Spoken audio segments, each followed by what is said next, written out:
주 안에서 잘 계셨습니까? 예, 한 목소리를 두 배로 다시 한번 부탁드립니다.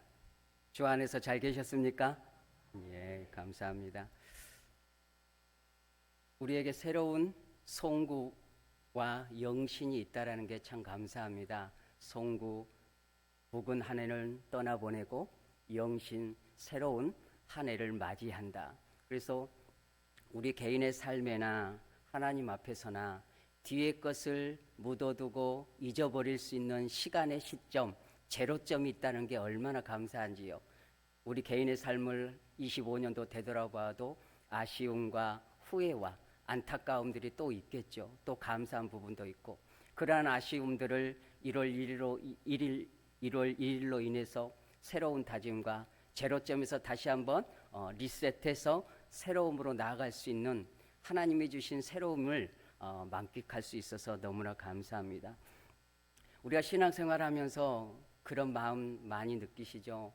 거룩하신 하나님 앞에서 우리가 설 때의 그 부담감, 정의롭고 사랑의 하나님 앞에서 서 있는 우리의 미약함, 바름과 진실하신 하나님 앞에 우리의 미약함, 영원하시고 무한하신 영광의 하나님 앞에 보잘것없는 지렁이와 같은 우리 인생을 비견할 때에 항상 부끄러울 뿐입니다. 그럼에도 불구하고 그 부끄러움을 그리스도 안에서 십자가로 우리를 업고 주께서 업고 오늘까지 오셨고, 그렇게 어제도 오늘도 내일도 가실 그 주님 안에서 자유와 평안을 누리는 우리가 되어지기를 간절히 원합니다. 예, 이게 새 인사를 이렇게 해서 드려봅니다. 우리 실생활에서 쓰는 많은 기술들, 유익한 기술들 중에 GPS란 게 있어요. GPS. 운전할 때 내비게이션을 켜면 얼마나 똑똑하게 내가 어느 길을 갈지 길을 잘 안내해줘요. 전국 어디나 모르는 길도 GPS 내비게이션만 하나만 있으면 그냥 갈 수 있는 거예요. 길치도 길치가 아니죠. 항공기든 차량이든 비행기든, 그리고 여러분이 가지고 있는 핸드폰 안에 GPS 기능이 다 있어서 위급할 때 위치 추적을 해서 도움을 줄 수 있고 그렇다는 겁니다. 그래서 이 GPS의 기능은 내 현재 위치적 위치, 그것을 알고 확인할 수 있다라는 거죠. 우리 신앙생활 안에서도 이러한 현재적 위치를 객관적 관점에서 되돌아볼 필요성이 있다 이렇게 생각을 합니다. 2026년 이제 시작하면서 첫 주의 말씀이기도 하죠. 저도 예배를 드리면서 첫 주 예배 이 본문으로 예배를 드렸고 한 해를 또 생각해 보는데 좀 귀한 말씀의 본문, 다 하나님의 말씀을 귀한 것인지다만 시대적 상황을 우리가 되돌아보면서 현재 살아가는 우리가 어떠한 관점에서 GPS, 우리의 시대적 역사 속에서 영적인 오늘의 신앙의 삶을 살아가는 우리의 현재적 위치를 점검하고 체크하고 그 위치의 방향성이 맞는지 시대 안에서 방향성을 얄팍하게나마 객관적으로 생각해보자 라는 뜻에서 이 본문을 잡아보았습니다. 사사기 본문에서 보면 그때의 왕이 없었다. 그래서 사람마다 자기 소견에 옳은 대로 행했다. 17장 6절에서도 동일하게 이 말씀이 있습니다. 왕이 없어서 스스로 자기 소견에 옳은 대로 행했던 시대. 그런데 정말로 사사 시대에 왕이 없을까? 인간의 통치로 다스리는 세속적 왕권은 이스라엘에게 있지는 않았지만 진정한 이스라엘 백성들에게 왕 되심은 여호와 하나님이었다는 거죠. 그러나 이스라엘 백성들은 사사 시대에 세속적인 왕을 원했고 눈에 보이지 않지만 그들을 인도하셨던 가나안 땅에 인도하셨던 그 살아계신 하나님, 가나안 땅을 정복해 하시고 분배의 땅을 그 기업을 주셨던 그 하나님을 망각한 채 세속적 왕을 이방인들처럼 요구했다라는 겁니다. 그래서 하나님께서 사무엘에게 사무엘상 8장 7절에 이렇게 말씀하셨어요. 여호와께서 사무엘에게 이르시되 백성이 내게 한 말을 다 들으라. 이는 그들이 너를 버림이 아니요 나를 버려 자기들의 왕이 되지 못하게 함이니라. 하나님께서 왕을 요구하는 이스라엘 백성들에게 그렇게 보신 거죠. 저들이 너를 버린 게 아니라 나 여호와를 버렸다. 그들의 삶 속에 있었던 왕 대신 여호와 하나님을 잊은 것이고 인정하지 않는 것이고 세속적 왕을 바란 것이다. 그들의 영적인 상태를 보여주고 있다라는 겁니다. 그럼에도 불구하고 하나님께서 역사 속에서 이러한 놀라운 일을 이루어 가시는 거예요. 무엇이냐면 이 사사기에서 왕이 없었는데 룻기를 통해서 보아스와 룻이 만나서 오벳을 낳아요. 오벳을 낳는데 오벳은 이새의 아버지고 이새는 다윗의 아버지예요.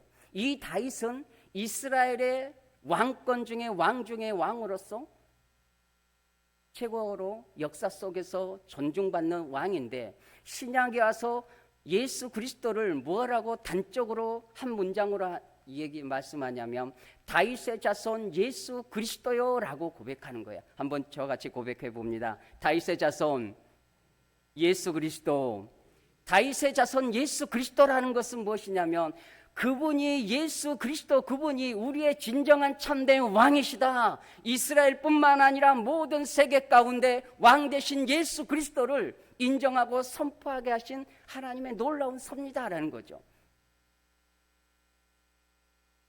그래서 진정한 왕으로 오셔서 구원을 이루시고 진정한 인류 가운데 세상을 통치하신 왕권을 가지고 오시는 예수 그리스도. 사사시대의 백성들은, 이스라엘 백성들은 그들이 무엇을 원하는지 세속적 왕을 원했지만 역사 속에서는 하나님께서는 인간으로 사람의 몸으로 오신 예수 그리스도를 왕으로 예비하시고 역사 속에 일해 가셨다. 그래서 진정한 왕으로 오신 예수 그리스도를 우리가 고백하는 것입니다. 그래서 제가 가끔 묵상할 때에 핸드폰에 이 유튜브 한 반복적으로 30분짜리가 있거든요. 그걸 틀어놓으면서 묵상하고 기도해요. 우리가 좀 이따 가사 띄워주실 건데요. 왕이신 나의 하나님, 내가 주를 높이고 영원히 주의 이름을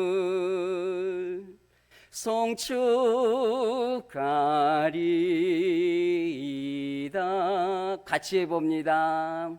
왕이신 나의 하나님, 내가 주를 높이고 영원히 주의 이름을 송축하리.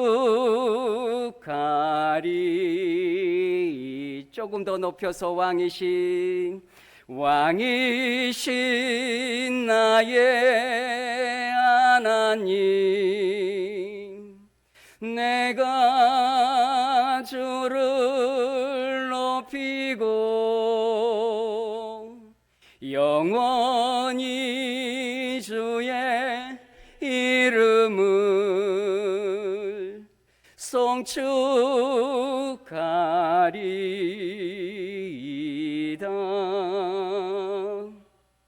우리의 왕으로 오신 예수 그리스도, 우리의 진정한 왕 되심을 이 예배 가운데 마음으로 입술로 고백함으로 이 예배의 주인 되신 삼위일체 하나님과 왕으로 오신 그리스도가 온전한 영광이 드러나는 이 귀한 예배가 되어지기를 간절히 원합니다. 오늘 이제 이후로 들려드릴 함께 나눌 말씀은 역사 이야기가 많이 나옵니다. 그래서 조금은 단어적으로 어색할 수 있고 수업받는 느낌이 또 들 수밖에 없습니다. 그러나 오늘 이 본문을 통해서 제목을 시대를 분별하고 성도의 방향성이다. 그래서 25절에 그때라는 단어가 먼저예요. 시대적 시점을 얘기한 거죠. 사사 시대를 단적으로 1차적으로 얘기한 그때지만 주님이 오시고 이 시간까지 2000년이 흐른 교회사 속에서 그 시대마다 위기 속에서 암울한 그 속에서 하나님이 일하셨고 갈망으로 영적으로 신앙적으로 하나님을 찾고자 하는 그러한 소수의 사람들이 구루터기와 같은 사람들이 존재했다라는 것입니다. 그래서 그 시대마다 있었던 굵직한 사건 속에서 우리가 교훈을 얻고 이 암담해 가는 이 시대 속에 우리가 나아가야 될 영적인 변화와 개혁과 우리 자신과 공동체 안에서의 방향성을 점검해보고 그 방향을 잡고 가는 깨어있는 신앙이 됐으면 좋겠다. 먼저는 저 자신에게 이 말씀을 전하고 동일하게 여러분과 함께 나누고자 하는 것입니다. 사사기에는 패턴이 있었어요. 패턴이 뭐냐면 패턴이란 봄, 여름, 가을, 겨울에 사계절이 짧든 길든 해년마다 우리에게 다가와요. 어김없이 와요. 길이의 차이는 있지만 이게 패턴이라는 거예요. 공식적으로 규칙과 같이. 사사기에는 이러한 패턴이 있었어요. 하나님 앞에서 범죄할 때에 하나님께서 이방 나라들을 통해서 이스라엘 백성들을 훈계하시고 책찍하시고 징계하셨어요. 고통을 주셨단 말이죠. 그러면 그들이 고통 중에 여호와 하나님을 부르짖고 간구할 때에 하나님께서 한 선지자를 세우셔서 성령의 기름 부으심을 통해서 그들을 재판장으로 세우시고 통치자로 세우시고 장군으로 세워서 전쟁에 능한 자로 싸움을 이기는 자로 선지자를 통해서 이스라엘 백성들을 해방시키고 그가 사는 날 동안에 평안을 유지케 하시고, 그럼에도 불구하고 이스라엘 백성들은 또 사사가 지난 시점에 방관하고 망각해서 다시 한번 또 패턴적으로 범죄하고 여호와 하나님을 왕되심을 잊어버리는을 통해서 범죄할 때에 다시 한번 또 하나님이 이방 나라를 통해서 징계하시고, 이러한 패턴이 이어진다라는 겁니다.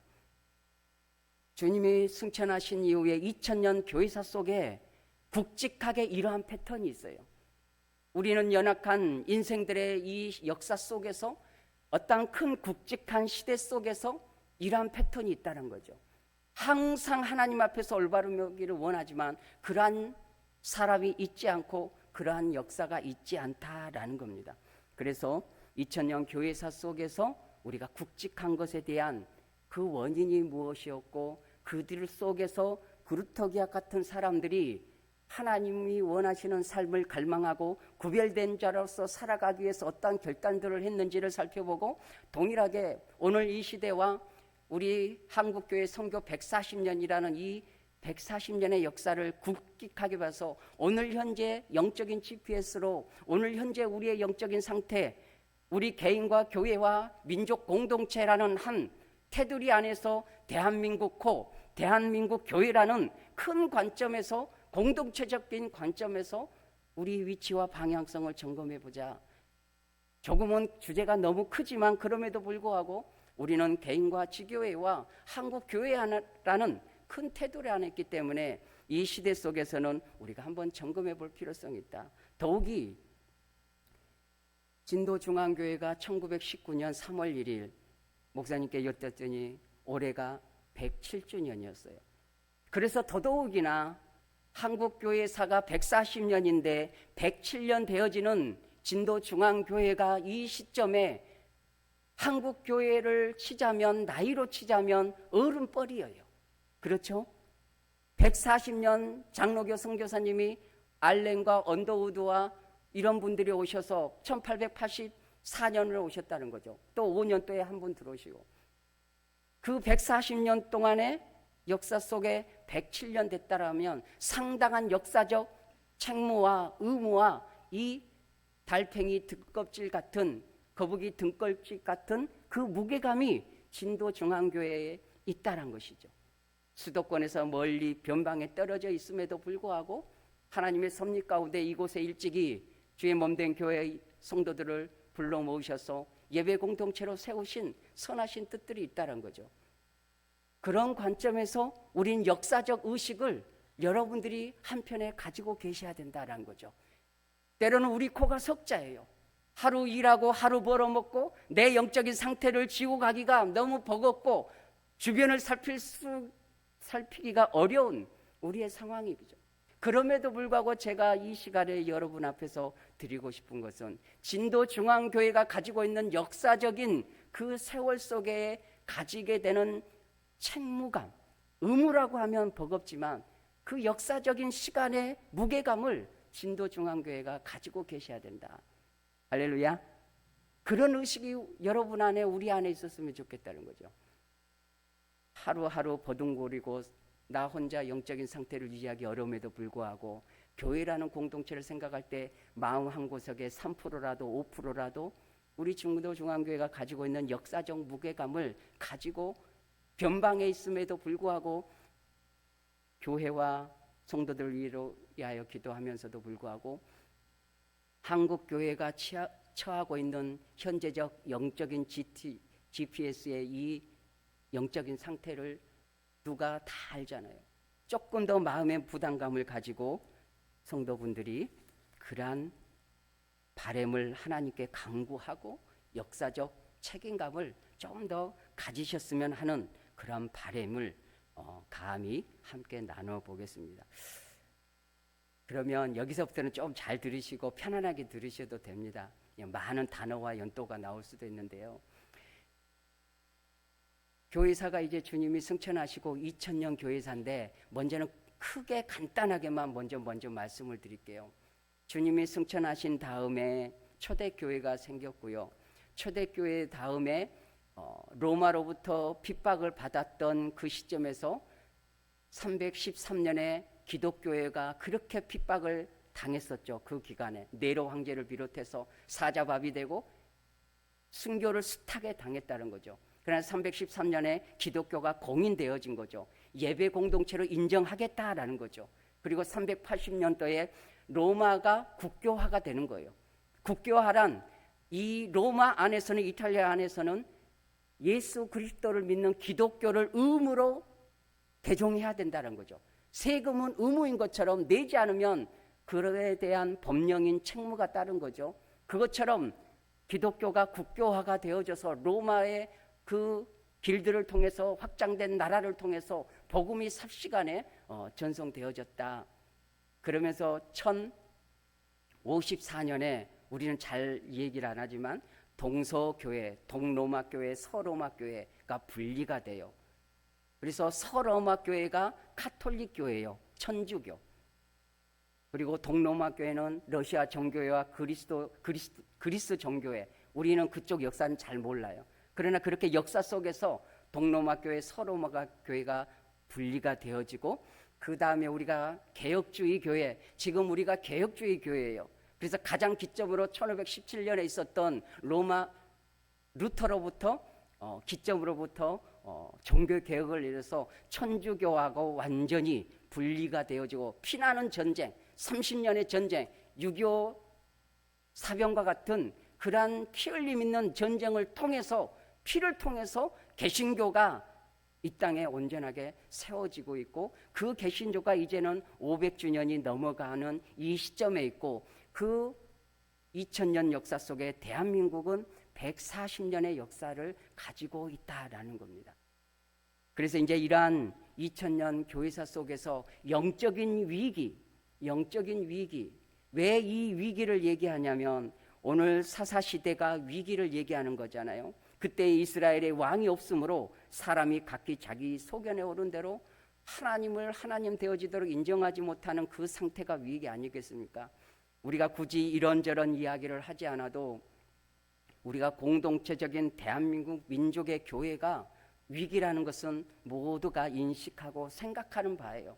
안타까움은 있고 생각은 있지만 달리 어찌할 방법이 없는, 특히나 기득권을 가지고 있는 곳이 아니라 변방에 있는 이름 모를 무명의 우리들은 거기에 대해 어떤 영향력을 끼칠 수도 없고 무언가를 말한다고 해도 들어줄 사람이 없는 안타까운 현실입니다.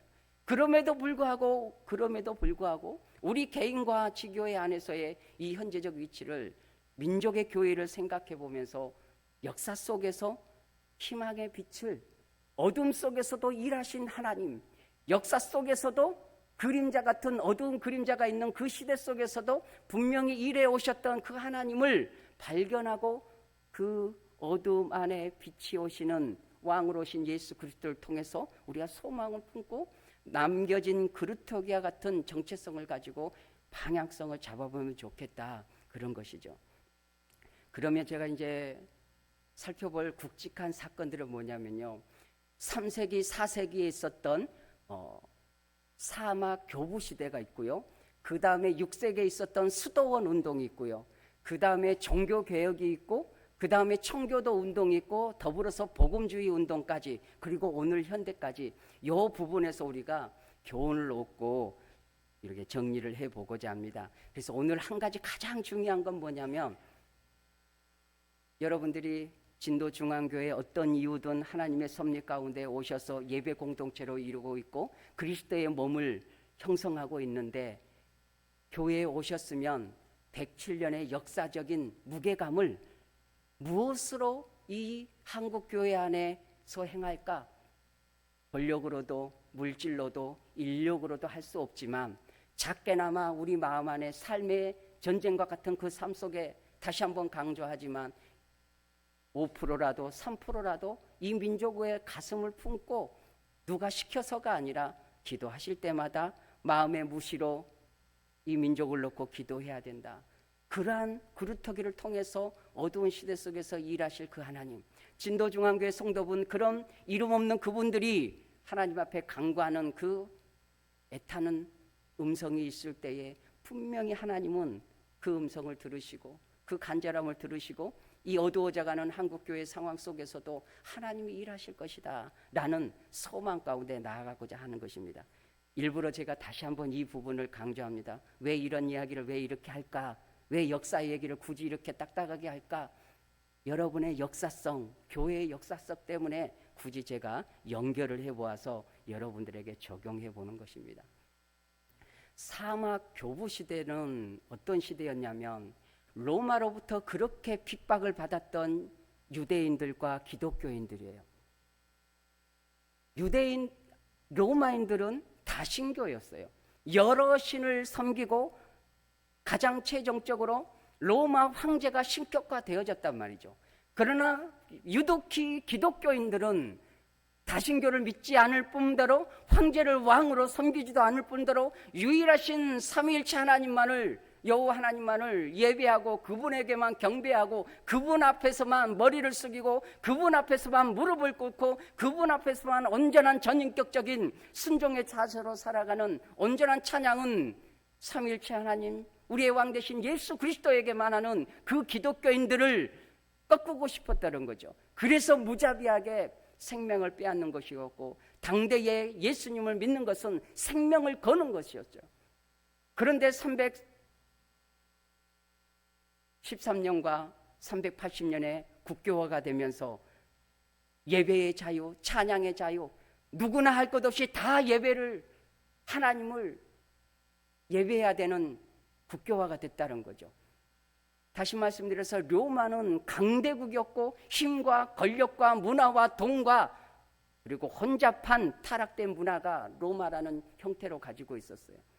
그 속에 기독교가 국교화가 연결됐을 때에 번성하고 번창하고 확장되어지고 날마다 교회들이 번성해가는 그러한 결과치가 있었지만, 다른 한편으로는 권력과 물질과 향락에 오염되어지고 그들과 동화해가는 그러한 암담함이 이 교부시대 3, 4기 때, 3, 4기 세기 때 있었다. 그래서 일부 교부, 사막교부란 뜻은 이 세속적인 기독교 안에서 떠나서 사막으로 자발적으로 떠나서 음악과 같은 그런 곳에서 고독과 외로움과 그러한 자신의 삶을 밀어넣는 거죠. 떠나는 것이었죠. 그러나 그 떠나는 것은 세속에서 떠나고 여호와 하나님 앞으로 돌아가는 그러한 선택적 신앙의 삶을 선택했다는 거죠.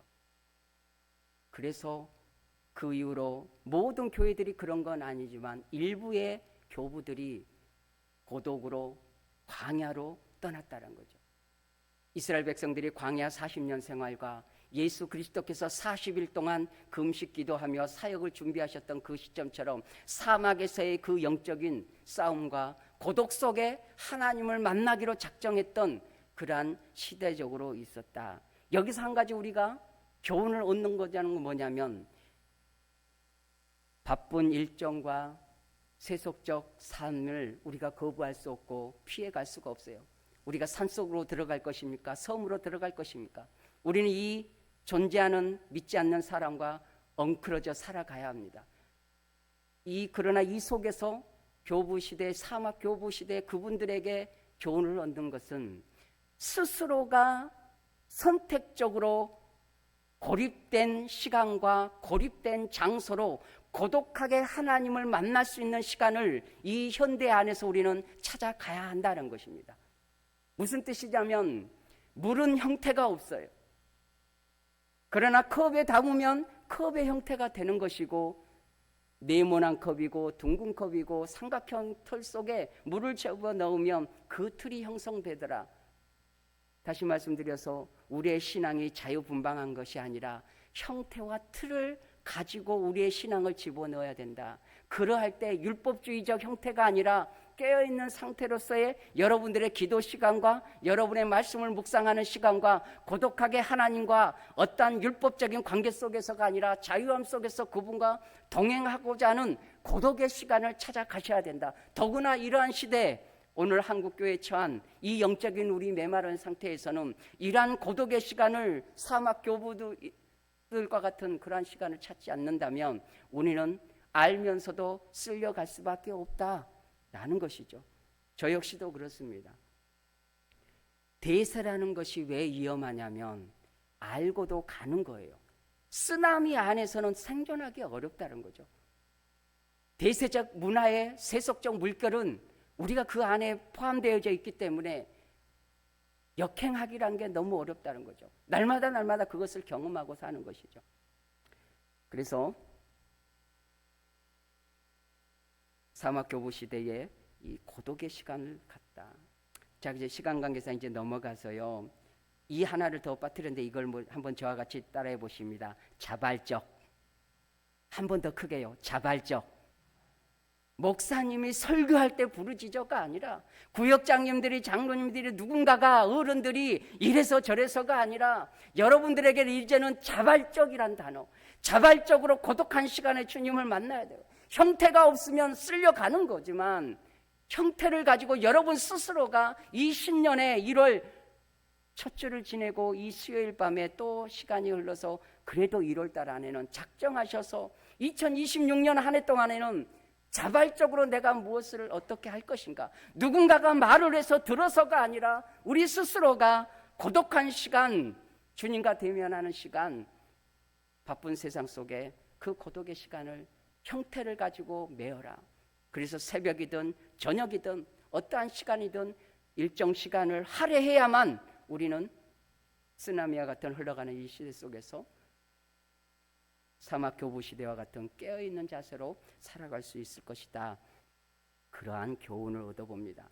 두 번째는 이 수도원 운동이었는데, 이 수도원 운동도 시간이 흘러서 서로막 교회와 이렇게 교회들이 번창해 가면서 부가 생긴 거예요. 부가 생겨서 그것에 대한 반발로 일부러 그 세속적 부요함을 떠나서 수도사적으로 따로 공동체를 형성해서 그 안에서 말씀 읽고 기도하고, 기도와 노동 그리고 공동체라는 그러한 틀 안에서 수도사 운동이 일어났다는 거예요. 그래서 이들의 특징, 사막 교부 시대와 이 수도사의 수도회 같은 이러한 역사적 사실을 보면 세속에 물들지 않기 위해서 구별됨으로 떠났다라는 거죠. 두 가지 특징은요. 그래서 동일한 우리의 교훈이에요. 바쁜 일정 속에서도 우리는 떠나가야 된다. 떠나지만 주님께로 돌아와야 된다. 그 시간 속에서. 그렇게 짧게 두 가지를 정리해 보고 넘어가 봅니다. 그리고 우리가 가장 중요하게 여기는 종교개혁 시대예요. 종교개혁. 여러분들이 이 부분은 가장 많이 들으셨을 것인데, 신앙의 본질적인 것을 찾아 떠나는 거죠. 로마 가톨릭 교회의 부패함과 비성경적 면죄부를 만들고 면죄부가 뭐냐면 이 증서를 사면 죄 용서가 돼 돈으로 죄를 사고 팔고 했다는 거죠. 거래를 했다는 것입니다. 그만큼 비성경적이고 타락되어지고 성경의 번위 위에 롬 교황행 교황주의가 있는 거죠. 당대에는 또한 성경이 일반 성도들에게 읽혀지지 못했고 소유할 수 없는 그런 것이었다는 거죠. 그래서 종교개혁은 가장 중요한 것은 말씀으로 돌아가자, 말씀이 말씀 되어지도록 하자, 본질로 돌아가자라는 것이 핵심이었다는 거죠. 그래서 이렇게 우리가 성경적으로 그리스도의 몸된 교회를 종교개혁으로부터 500년 동안 끌어온 거죠. 그래서 어떤 외식적 형태주의가 아니라 성경 중심으로 말씀 되어지도록 하나님을 예비하고 신학하고 신앙하는 그러한 뼈대를 가지게 됐다라는 겁니다. 한번 저와 같이 한번 따라해 보십니다. 오직 성경, 오직 믿음, 오직 은혜, 오직 그리스도, 오직 하나님께 영광. 이게 종교개혁의 5가지 뼈대였어요. 오직 성경, 오직 믿음, 오직 은혜, 오직 예수 그리스도, 오직 하나님께 영광을 돌리자는 이 5가지 척추적 뼈대를 가지고 종교개혁을 이루었고, 그 후세대로 오늘 대한민국의 진도 땅의 교회 안에 이 종교개혁의 정신이 말씀 속에, 예배 속에, 신앙 속에 녹아 들어있다라는 것이죠. 그래서 여기서 한 가지 중요한 것은 가장 핵심은 뭐냐면 말씀의 뼈대 위에 서야 된다. 말씀의 뼈대 위에 된다. 말씀은 변개함이 없어요.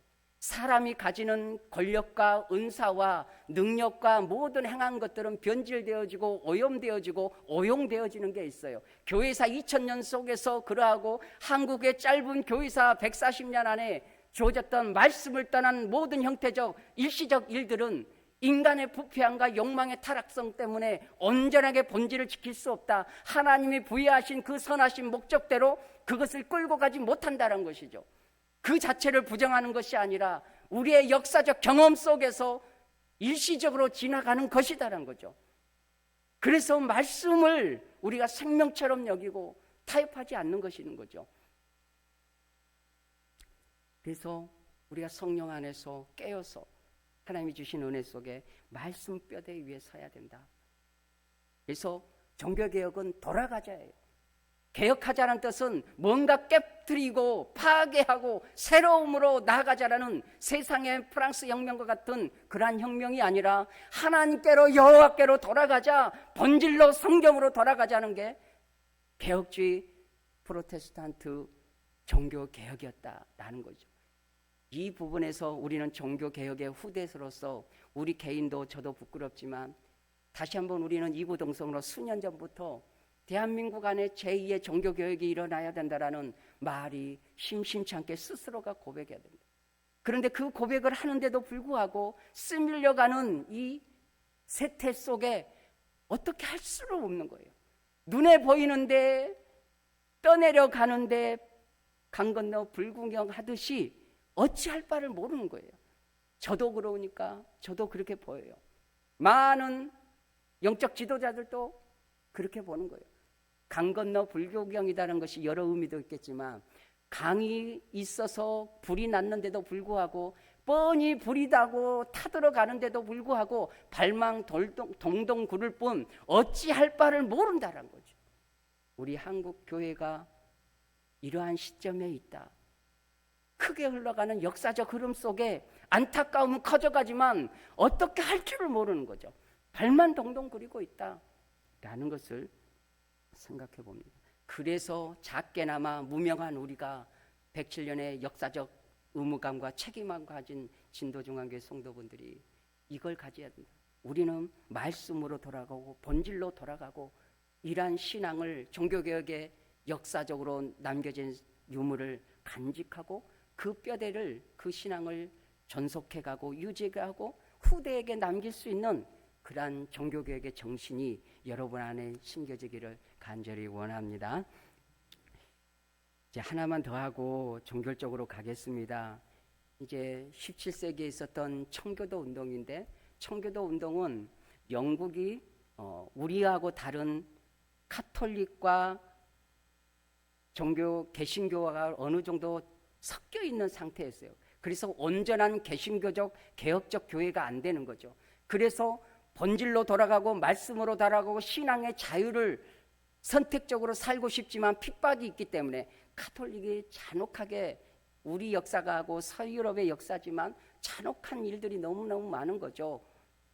그래서 신앙의 자유를 위해서 먼저는 미국으로 일부 떠나서 그 이후로 계속적으로 유입이 돼서 그 몇 년 안에 2만 명이 미국의 신대륙으로 넘어가서, 그래서 신앙의 토대 위에, 청교도의 토대 위에 세워진 나라가 이 미국이라는 것이에요. 왜냐하면 안타깝게도 미국의 역사는 영국으로부터 독립한 지 200년밖에 안 돼요.